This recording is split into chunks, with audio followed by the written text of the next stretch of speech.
Welcome to the Depth Dive. Today, we're taking a closer look at something pretty specific, a very charged report, actually. That's right. It involves a Secret Service agent, some alleged social media activity, and, well, a whole lot of controversy that came out of it. Exactly. So our mission here is to unpack one particular audio segment. It's titled, Trump is in Danger. What this Secret Service agent just leaked means he is in trouble. MP3. Quite a title. It is. And we're going to pull out the key claims, the specific things said, and what the source says the implications are. The goal is really to give you the core of this, well, dramatic report quickly. And it's important to remember this audio clip presents a very specific viewpoint, right, on the event, the policies. Absolutely. We're just laying out what it says. So Okay. let's get into it. Okay. So right off the bat, the audio sets this really alarming tone. It says, Donald Trump now in danger. And that this Secret Service agent just leaked means he is in trouble. It really starts with high stakes, wouldn't you say? Oh, definitely. And what's striking is how fast it escalates from there. The claim is a senior Secret Service member just left Trump vulnerable. Vulnerable. Yeah.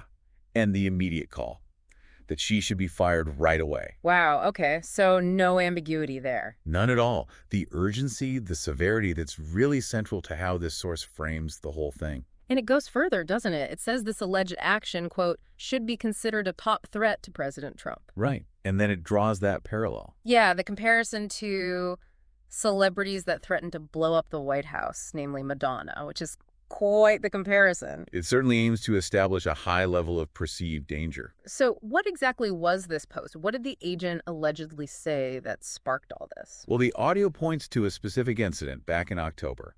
The agent supposedly put out a social media post supporting Hillary Clinton. Okay.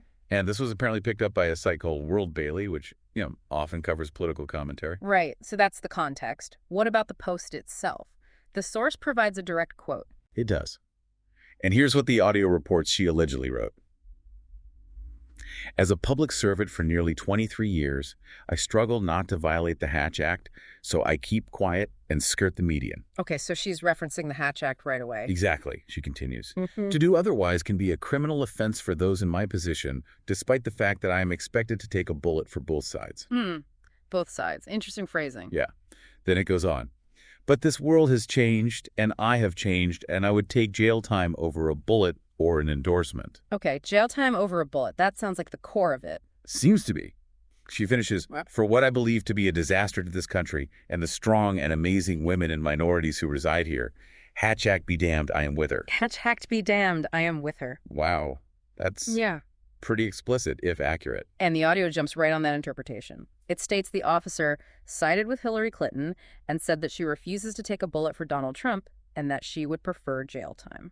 So the source sees it as a direct refusal to protect Trump. That's exactly how it's presented. And that interpretation really fuels the reaction that follows in the report. And that reaction is intense, to say the least. The speaker in the audio says, quote, let it be so. Let it be so. She should go to jail. Direct call. Yeah. She says she's happy to go to jail, so let's put her behind bars because she wants to violate the Hatch Act. She wants to leave the President of the United States vulnerable. It's an unequivocal demand for, well, legal consequences Right. of jail time. So the source connects this directly to violating the Hatch Act and endangering the president. Yes, and it brings in Secret Service policy, too. It cites the Washington Examiner, saying this is a major violation. Okay. And it lays out the policy, basically saying agents shouldn't post things on social media that advocate for a political party. No partisan stuff online. Pretty much. Yeah. They may also not use social media to distribute content that advocates for a political party. That's how the source explains the rule. So the demands escalate even from just being fired. Oh, yeah. The speaker in the audio says, I hope this woman gets investigated. I hope she goes to prison. Goes to prison. Wow. And then there's this call to action for the listeners, urging them to share the video 1 million times to, quote, make that happen. Make prison happen. Seems to be the implication. But the minimum demand, the absolute baseline, according to the source, is that she should be fired. A very, very clear call to action from the source's perspective. Definitely.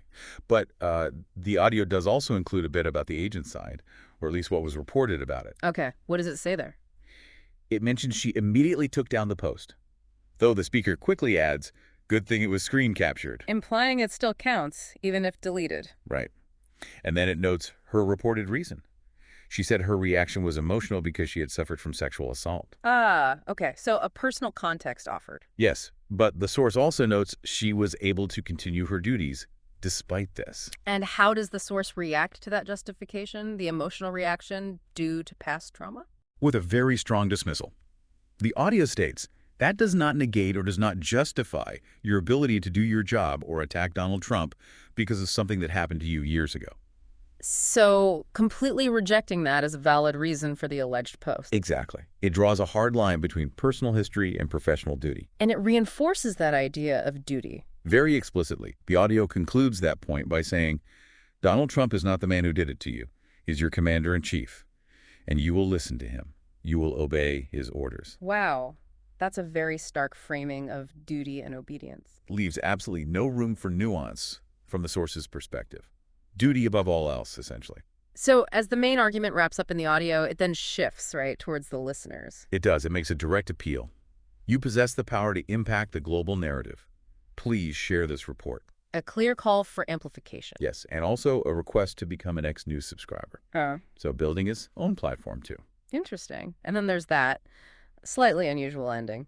Yeah, the flashlight. It's kind of tacked on at the end. An advertisement, basically. For the TC-1200 military-grade flashlight from onetac.com. That's the one. It talks about, up to 1,200 lumens, lamp life of 100,000 hours, being made from military-grade aluminum.